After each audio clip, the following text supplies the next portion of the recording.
سبھی کتابیں کوئی 2-4 دن پہلے کوئی 2-4 دن بعد میں پوری ہو رہی ہیں۔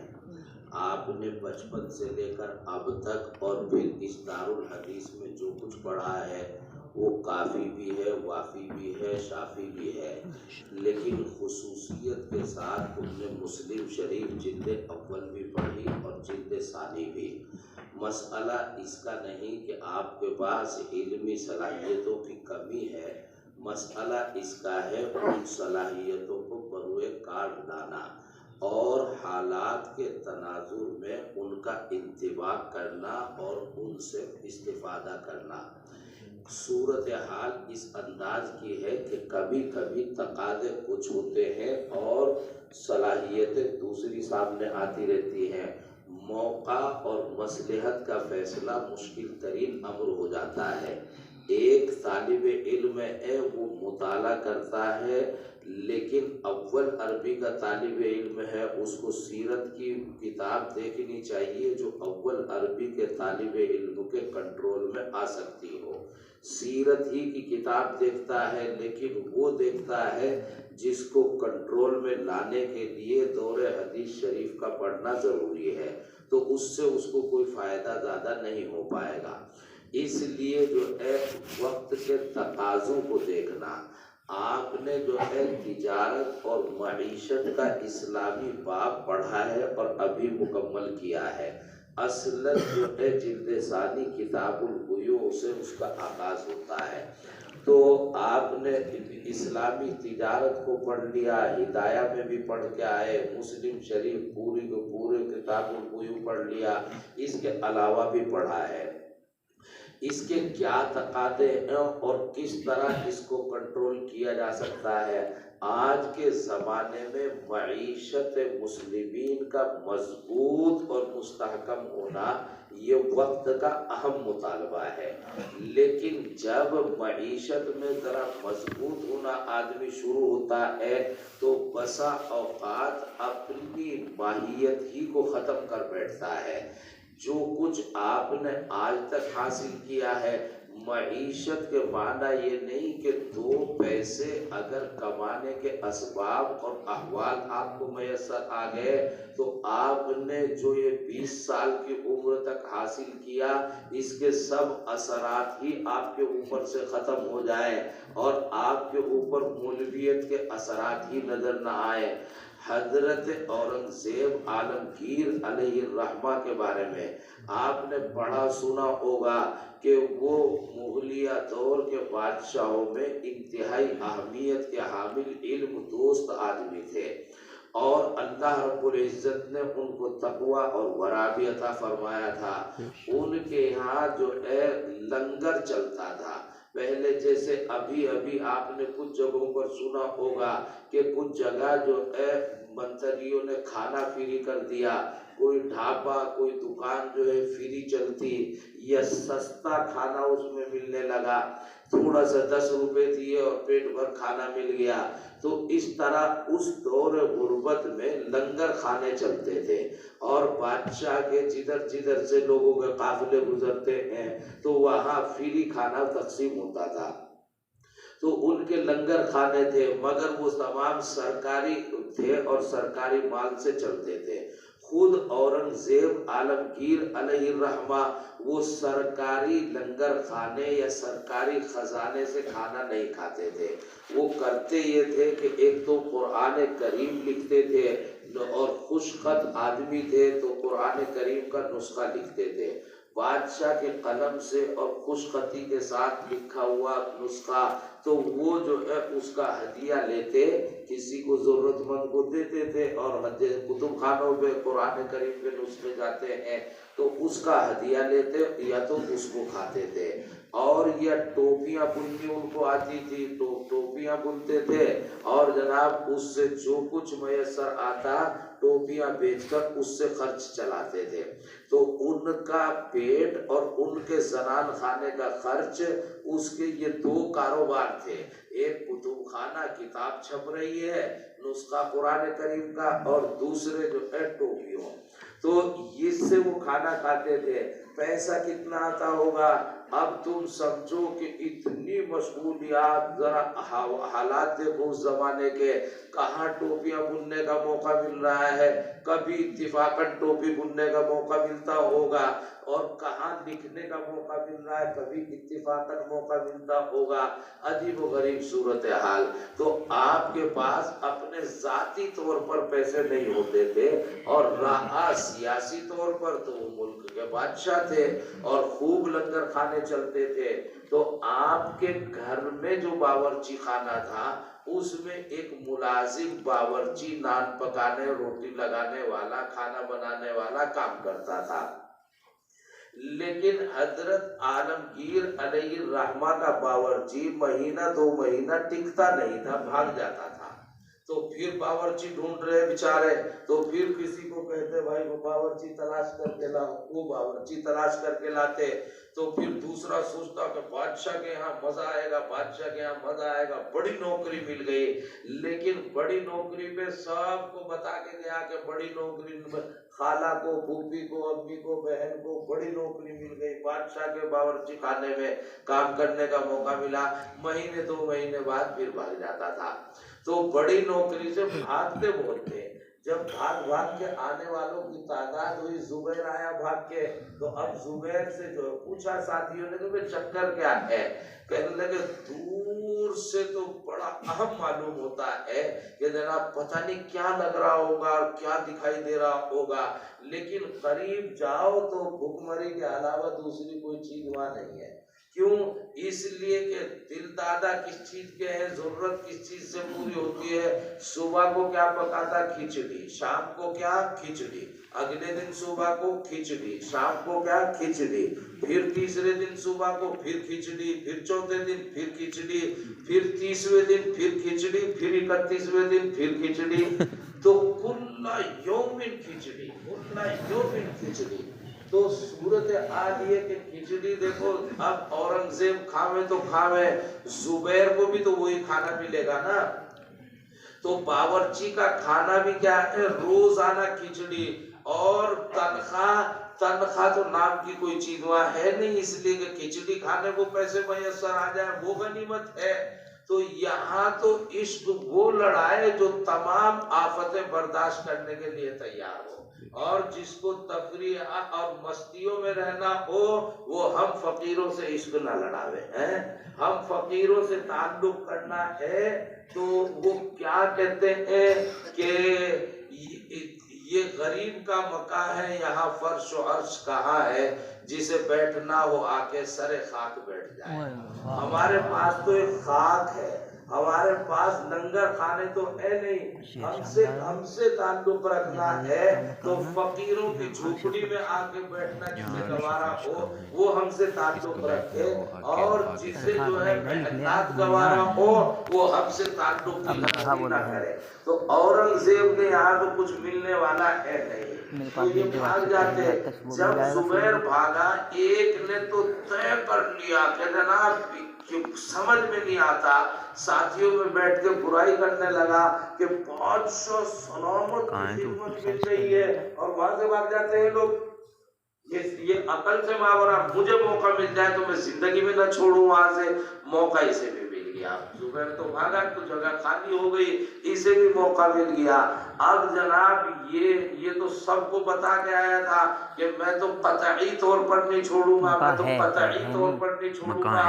ایسی ملازمت, ایسا موقع, ایسی سعادت. اب جب وہاں جو صبح شام کی کیفیت, اجرت دیکھی اور کھانا پینا دیکھا, تو یہ تو 3 دن میں بول گیا, اس کے تو بس میں ہی نہیں رہا رکنا.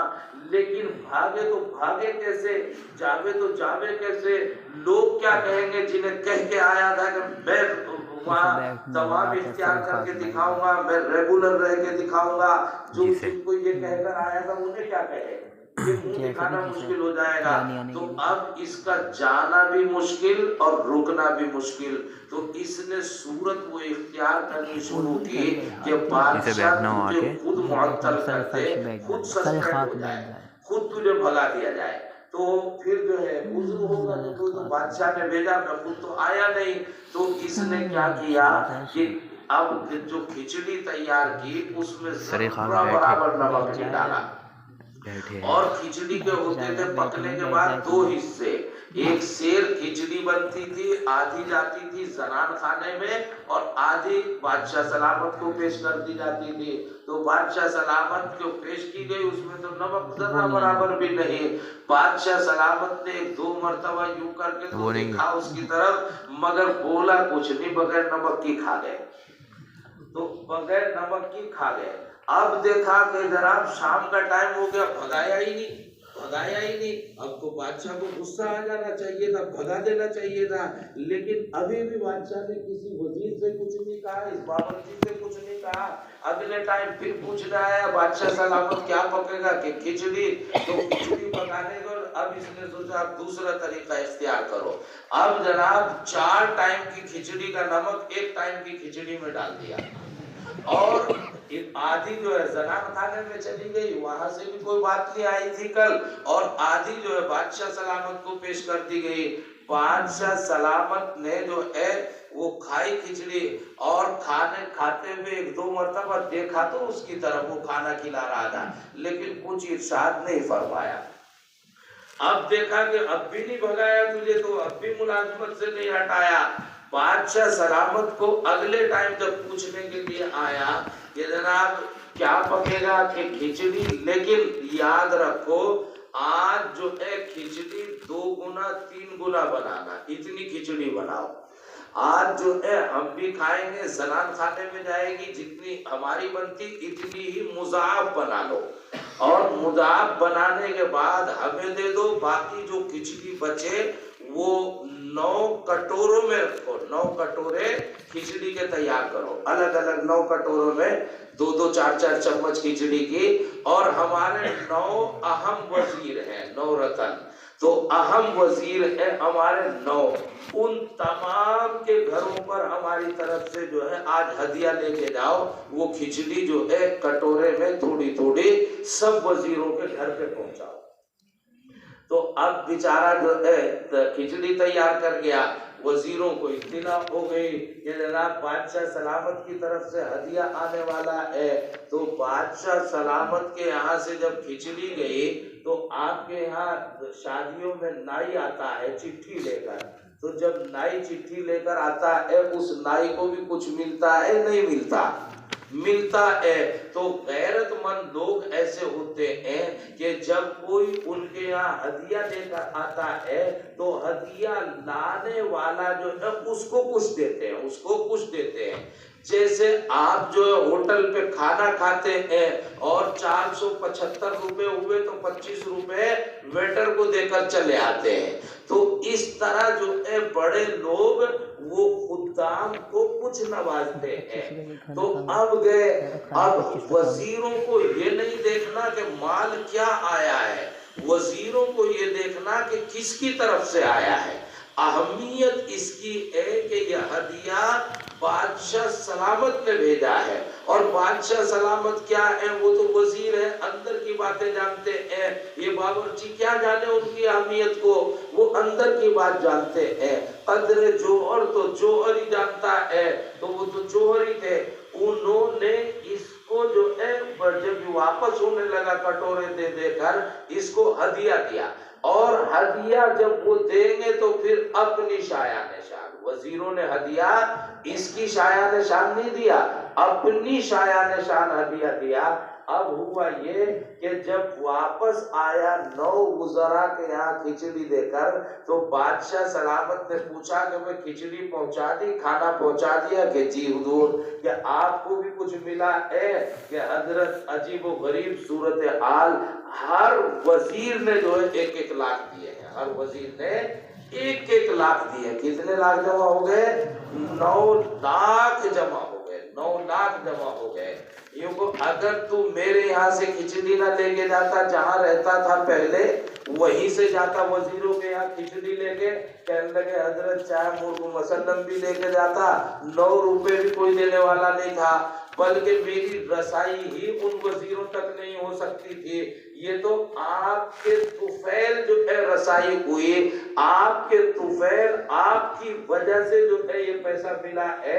تو حضرت نے ارشاد بس ایک جملہ فرمایا، تو پھر آج سے نمک ٹھیک ہی ڈال دیا کر، آج سے نمک ٹھیک ہی ڈال دیا کر۔ یہ آدمی کو یہ پتہ نہیں چلتا کہ ان نسبتوں سے کیا مل رہا ہے۔ بظاہر آپ مدرسے میں بیٹھے ہیں، مولویوں کے پاس بیٹھے ہیں، استادوں کے پاس بیٹھے ہیں، ماں باپ کے پاس بیٹھے ہیں، خشک خدمت نظر آ رہی ہے، صرف روٹیاں، 2 روٹیاں صبح مل گئی، شام مل گئی، موٹا جوٹا کھانا۔ آپ کو نہیں معلوم کہ اس کھچڑی کی طاقت کیا ہے، ان 2 روٹیوں کی طاقت کیا ہے، اس دارالعلوم وقف دیوبند کی نسبت کی طاقت کیا ہے۔ اگر اس نسبت کو دوام کے ساتھ مضبوطی سے پکڑے رکھا، اس کے تقاضوں کو پورے کرتے رہے، اس کے لیے حساس رہے، تو دنیا کے وزیر تمہیں نوازنے پر مجبور ہو جائیں گے۔ اور اگر تم نے جو ہے اس اہمیت کو نہ جانا، اس کو نہ پہنچانا، تو کتنے باورچی تھے جو لنگر خانے سے چلے گئے تھے، جو باورچی خانے سے چلے گئے تھے، وہ گم ہو گئے، بے حیثیت ہو گئے، انہیں کوئی ہدیہ دینے والا نہیں، کوئی ان کی قیمت لگانے والا نہیں۔ لیکن جس نے دوام اختیار کر لیا، نسبت سے چمٹ کر رہا، لگ کر رہا، اس کی اہمیت کو سمجھتا رہا، تو اس گھرانے کی نسبت ہی اس کی دنیا کی ضرورتیں بھی پوری کر جائے گی اور آخرت کی ضرورتیں بھی پوری کر جائیں گے۔ اس لیے اسی میدان میں رہو، مگر جو کچھ اللہ رب العزت نے آپ کو عطیہ الہی عطا فرمایا، یہ عطیہ الہی ہے، یہ فضل الہی ہے۔ دنیا گھوم رہی ہے، مگر یہ حدیث کی کتابیں، یہ قرآن کریم، یہ فقہ اسلامی، یہ دین اور یہ تدین، یہ ایسی بے مثال اور ایسی نایاب چیز ہے کہ اس میں کبھی کبھی آپ کو نظر آئے گا کہ روٹیوں کے لانے پڑے ہوئے ہیں، مگر دنیا کیا سمجھے کہ عشق کے مراحل میں وہ بھی وقت آتا ہے، آفتیں برستی ہیں، دل سکون پاتا ہے۔ کبھی جو ہے تفریحات اور مزے کی زندگی اختیار کرنے والے، ان کو وہ لذتیں حاصل نہیں ہوتی جو فقر و فاقے میں لذتیں میسر آ جاتی ہیں، جو سکون میسر آتا ہے۔ مگر یاد رکھیں، میرے ظاہری جملوں کو اختیار مت کر لینا، ان کی گہرائیوں میں اترنا۔ یہ دین شہنشاہیت کا دین ہے، یہ دین فراوانی کا دین ہے، یہ دین جو ہے یسر کا دین ہے، یہ دین غنا کا دین ہے۔ یہاں فقیری کا کوئی نام نہیں۔ ہاں اتفاقاً کوئی امر ہو تو جس حال میں اللہ رکھے ہم اس حال میں خوش ہیں، مگر اس کی عمدہ ترین تعمیر کی کوشش کرنا۔ اللہ رب العزت آپ کا حامی، ناصر اور مددگار ہو۔ اللہم صلی علی سیدنا و مولانا محمد وعلی آل سیدنا و مولانا محمد وبارک وسلم۔ یا اللہ